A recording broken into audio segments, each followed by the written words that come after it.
अमेरिकी राष्ट्रपति Donald Trump और यूक्रेन के राष्ट्रपति जेलेंस्की की मुलाकात की खबर इस वक्त पूरी दुनिया में सुर्खियां बटोर रही है।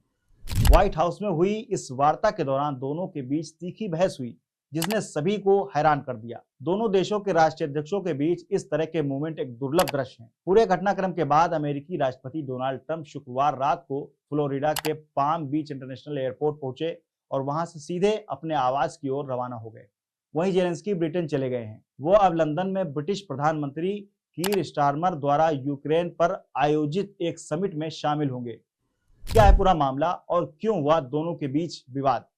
बने रहिए इस वीडियो में, पूरी जानकारी आपको देंगे, पूरी रिपोर्ट बताएंगे आपको इस वीडियो में।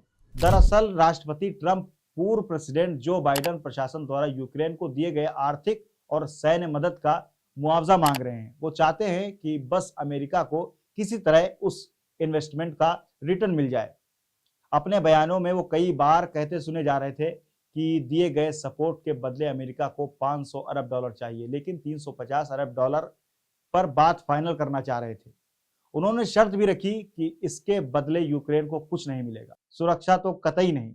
बिना सिक्योरिटी गारंटी के बावजूद डील पर साइन करने के लिए जेलेंस्की शुक्रवार को अमेरिका पहुंचे और व्हाइट हाउस में ट्रंप से मुलाकात की। ट्रंप खुद उनके स्वागत में बाहर दरवाजे तक आए। दोनों नेताओं की अच्छी तस्वीर भी आई।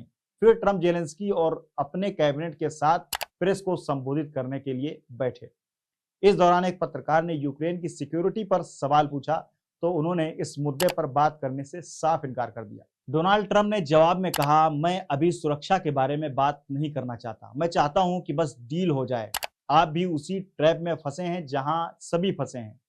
आपने भी लाखों बार कहा है, मैं बस डील डन करना चाहता हूं। सिक्योरिटी तो बहुत आसान है, ये तो समस्या का बस 2% है। मुझे सिक्योरिटी की कोई चिंता नहीं है। यूरोप अपने लोगों को वहां भेजेगा।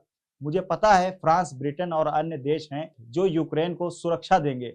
हम सिक्योरिटी के लिए कमिटेड नहीं हैं, लेकिन ये सोच सकते हैं हमारी सुरक्षा दूसरे तरीके से मिलेगी। हमारे कर्मी वहां होंगे, वे डेडिंग डेडिंग डेडिंग करके खनिज निकाल कर लाएंगे और हम इस देश में कुछ अच्छे प्रोडक्ट्स बनाएंगे।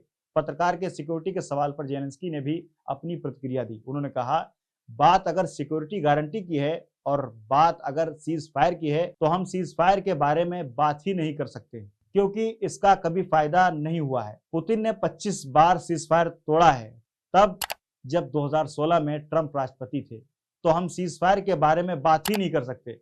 बिना सिक्योरिटी गारंटी के इसका कुछ फायदा नहीं होगा। युद्ध पर रोक लगाने के सिलसिले में रूस अमेरिका के बीच समझौते को लेकर चल रही बातचीत के सवाल पर जेलेंस्की ने स्पष्ट कर दिया कि ये युद्ध रूस और अमेरिका के बीच नहीं है, बल्कि रूस का ये युद्ध यूक्रेन के खिलाफ है। यूक्रेनियों के बगैर कोई इस युद्ध को नहीं रोक सकता। आगे अगर इस तरह के कोई निगोशिएशंस होते हैं तो ये समझ आने वाली बात है कि निगोशिएशन टेबल पर युद्ध के दोनों पक्ष रूस और यूक्रेन भी होने चाहिए। अगर पुतिन को नहीं रोका जाता है तो वो किसी और देश पर चढ़ाई करेंगे। हो सकता है कि वो पोलैंड भी जाएं, क्योंकि पोलैंड नाटो का सदस्य है।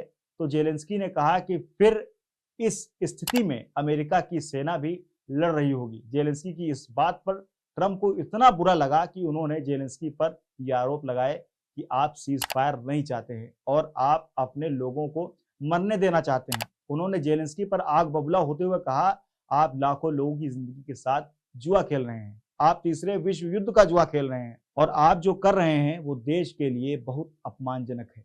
ये देश उससे कहीं ज्यादा है, जिसके बारे में बहुत से लोगों ने कहा कि आपको जेलेंस्की धन्यवाद कहना चाहिए। सूत्रों के मुताबिक जेलेंस्की का असली मकसद ट्रंप को मनाना था।